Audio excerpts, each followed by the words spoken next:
Hadirin sidang Idul Adha yang berbahagia, pada kesempatan ini khatib akan menyampaikan khutbah tentang Idul Adha dan humanisme religius.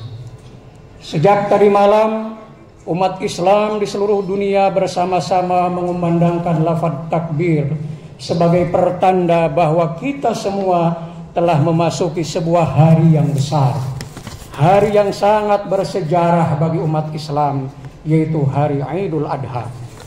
Takbir yang terus-menerus dilantunkan oleh hampir semua umat Islam di dunia, bahkan dilantunkan pula oleh makhluk-makhluk hidup lainnya seperti pepohonan, tumbuhan, hewan-hewan dan lain sebagainya, menggema ke segenap penjuru alam.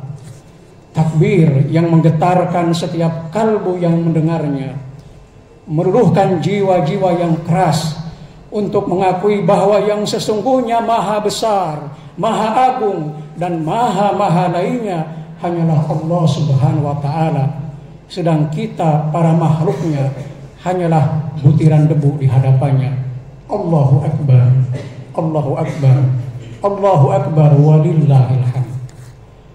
Hari ini sedang Idul Adha yang berbahagia.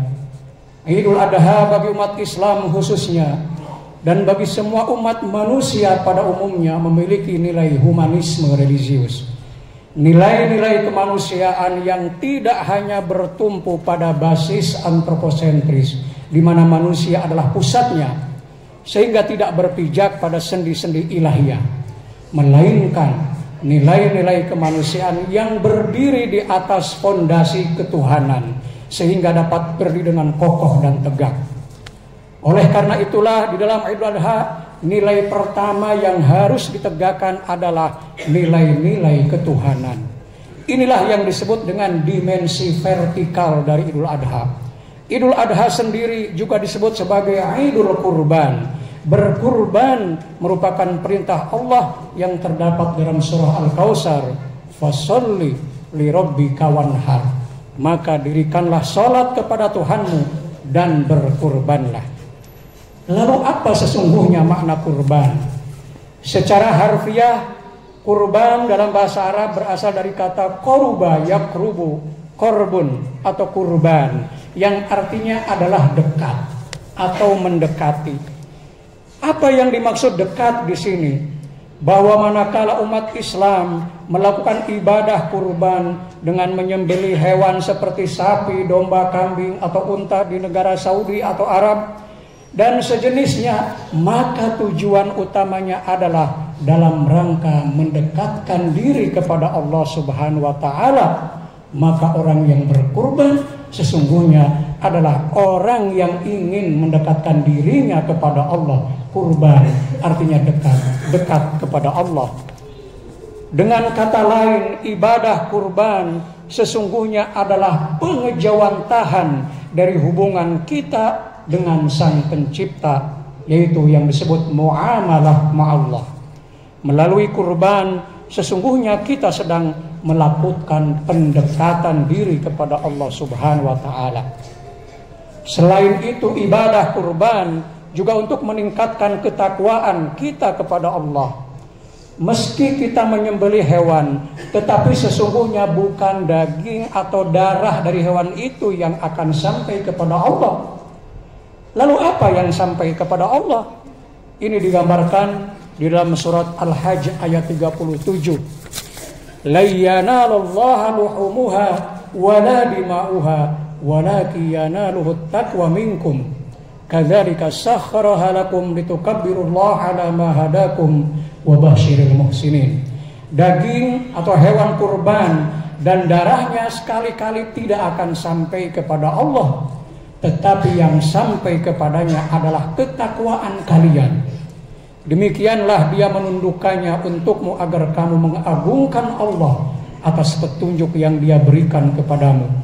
Dan sampaikanlah kabar gembira kepada orang-orang yang berbuat baik. Al-Hajj 37. Dan turunnya ayat ini sekaligus membantah terhadap kaum terdahulu, yaitu masyarakat pra-Islam, yang meyakini bahwa daging dan darah hewan kurban itulah yang akan sampai kepada Tuhan. Sesungguhnya tidak. Ketakwaan kitalah yang akan sampai kepada Allah Subhanahu wa taala. Hadirin sidang Idul Adha yang dimuliakan Allah Subhanahu wa taala, nilai lain yang menunjukkan bahwa Idul Adha atau kurban menegaskan nilai-nilai ketuhanan atau ilahiyah adalah nilai keikhlasan. Ibadah kurban jelas sangat membutuhkan keikhlasan dari pekurban. Orang yang ikhlas dalam berkurban tentu akan berkurban dengan hal terbaik yang mereka miliki, tanpa ada ketakutan atau kekhawatiran, misalnya hartanya akan banyak berkurang atau rezekinya akan seret. Sebaliknya, orang kurban yang ikhlas memiliki keyakinan kuat bahwa berkurban justru semakin memperkuat iman, memperkuat keyakinan bahwa rezeki telah diatur dan ditentukan oleh Allah Subhanahu wa taala, maka tidak akan berkurang hanya karena kurban. Manifestasi keikhlasan yang sejati sebagaimana cerminan dari ibadah kurban terrepresentasikan pada Nabi Ibrahim dan putranya Ismail alaihi wassalam. Barangkali tidak ada orang di dunia ini yang memiliki keikhlasan yang sejati seperti Ibrahim. Bagaimana tidak? Ia diperintahkan Allah untuk menyembelih putranya Ismail. Padahal kita tahu Ismail adalah putra yang sangat ditunggu-tunggu. Setelah puluhan tahun sang istri tidak pernah mengandung. Betapa bahagianya Ibrahim saat di tengah kesedihannya yang mendalam karena belum dikaruniai seorang putra dalam waktu yang sangat lama, tiba-tiba istrinya mengandung dan kemudian melahirkan putranya yang tentu sangat dikasihinya sebagai qurratu a'yun, Ismail alaihi salam. Namun bisa dibayangkan betapa hancur hati Nabi Ibrahim, betapa terpukul jiwanya ketika baru saja ia mendapatkan kebahagiaan dengan kehadiran putra tercintanya yang sudah beranjak remaja. Tiba-tiba Allah memerintahkan untuk menyembelihnya. Hati ayah siapa yang tidak akan hancur ketika mendapatkan perintah yang luar biasa pahit tersebut. Ini seperti digambarkan di dalam Al-Quran oleh Allah Subhanahu wa taala. Maka ketika anak itu sampai pada umur sanggup berusaha bersamanya, Ibrahim berkata, "Wahai anakku, sesungguhnya aku bermimpi bahwa aku menyembelihmu. Maka pikirkanlah bagaimana pendapatmu." Dia, Ismail, menjawab, "Wahai ayahku, lakukanlah apa yang diperintahkan Allah kepadamu. Insya Allah engkau akan mendapatiku termasuk orang yang sabar." Ayah mana di dunia ini, lebih-lebih pada saat ini, yang sanggup melakukan perintah yang demikian berat?